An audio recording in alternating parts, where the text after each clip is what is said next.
What's up mga paps? Good morning. It's a Tuesday morning mga paps. Meron lang akong gustong i-share sa inyo. At ito, meron tayong bagong palit ngayon ng lens dito sa ating GoPro Hero 4. Kakarating lang nung nakaraang araw. At ngayon lang natin siya may re-review mga paps, kung okay ba, all goods ba yung kanyang projection. Titignan natin kung singganda ba siya ng stock na lens ng GoPro Hero 4. Kasi ito nabili natin, hindi ito sa GoPro talaga eh.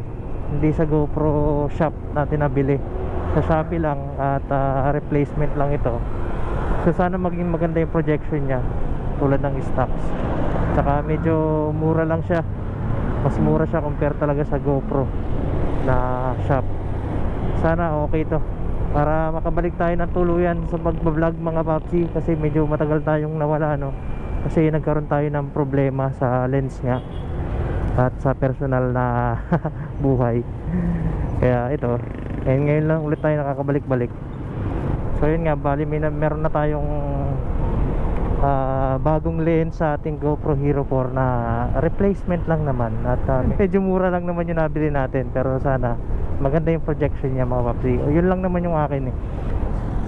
Yun nga pala mga papsi, bakit nga pala tayo nagpalit ng lens? Kasi kung mapapansin nyo yung mga last vlog ko, ayan, may papakita ko na lang sa inyo kung ano yung naging issue ko.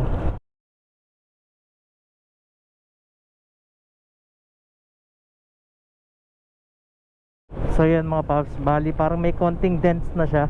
Kasi nagkamali ako ng pag-store dun sa GoPro Hero 4 natin. Kumbaga parang binurara natin yung GoPro Hero 4 natin kung saan lang natin nilapag, saan na lang natin nilagay. Hindi natin natakpan yung pinaka lens nya.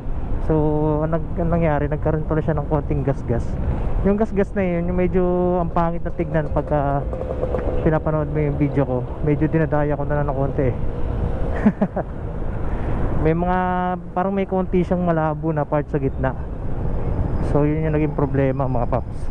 Kaya nagpalit ako ng lens.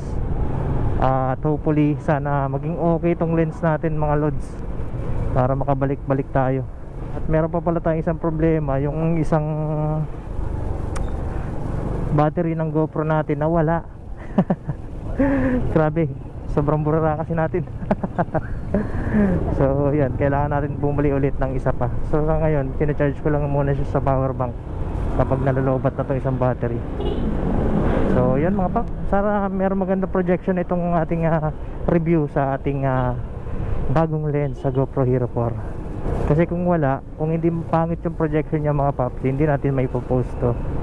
So kung all goods naman para sa akin, at papakita ko naman sa inyo na maayos yung ating pagbablog, yan, post na natin yan, no? Anyway, balik na tayo ulit sa trabaho mga papsi. Daily grind na ulit, mga ilang araw lang din tayo nakatambay for gastos lang. So meron tayo ditong pipick upin sa may Constellation ba ito?